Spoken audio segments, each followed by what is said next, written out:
Мы гордимся, что у нас есть такой земляк.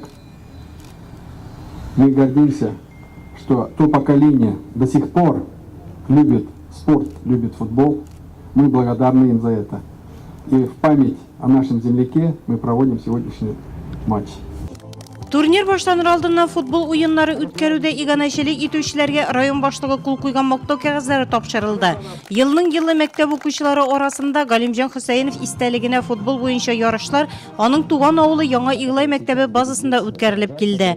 Бу юлы өлкәннәр арасында уздырылды. Нурдатлылар якташлары белән горурлана. Галимҗан Хөсәенов бик күп үсмер малайларда футболга мәхәббәт тәрбияли. Аны без телевизордан карап инде җанатарлар анарга уңышлар теләп тора идек инде. Анарга уенчылар да Галимҗан дип әйтмиләр. Геле. Ул бөтенес арасында бәләкәй иде, аның русты кичкенә иде инде. Буе егерә яхшы уенчы, заслуженный спортсмен, футболист булып дәрәҗәгенә бирелмәгән инде. Без шунарга карап инде үзебез Түбәннәр кырында Иглайлар киләләре, Нурлар киләләре футбол идек. Галимҗан Хөсәенов спорт карьерасын Самараның Крылья Советы футбол командасында башлый. Анда ул 3 ел уйный. 1961 елда алып Мәскәүнең Спартак командасында уйнавын дәвам итә. Самарада команданың юбилее вакытында Валериан Панфилов футболчының үзе белән күрешеп аралашу бәхетенә ирешә.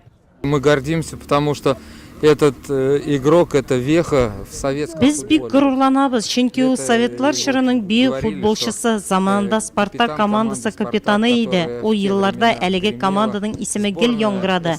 Шулай СССРның җыелма командасы составында уйнады. 1966 елда дөнья чемпионатында бронза призер булды. Бик әйбәт кеше иде, менә дигән гаилә башлыгы. Миңа аның белән футбол кырында түгел, команданың юбилеенда очрашырга туры килде. Ул Самарадан соң Мәскәүдә яшәде. Бик кешелекле кеше иде. Чын мәгънәсендә бөек футболчы. Яшь буында Галимҗан Хөсәенов турында яхшы белә. Инсаф Вәлитов шундыйларның берсе, моңа кадәр Рубин командасында уйнаган, хәзер Факел өчен туп тибә. Бүгенге турнир аның өчен икеләтә әһәмиятле. Яктыкүл авылында тудым. Безнең якташыбыз бит була Галимҗан Хөсәеновны. Ул үзе Илай авылыннан булса да, ике авыл битендә бер-берсенә янәшә. Бер дип әйтеп була. Укыган чактан ук аның турында ишетә идек. Иглай мәктәбендә битендә музейда да аның турында бик күп мәгълүмат күп. Турнирда 3 команда Яңа Иглай авыл җирлеге, Егоркинадан Ягуар һәм Нурлатның Факел командалары уйнады.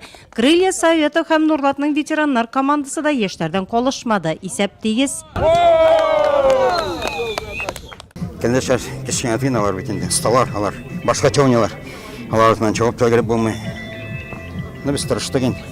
Футбол буенча Близ турнирда Факел командасы җиңү яулады. Кубок аларга тапшырылды. 2нче урында Ягуар, 3нче урында Яңа Иглай авыл җирлеге командасы калды. Җиңүчеләргә медальләр һәм дипломнар тапшырылды.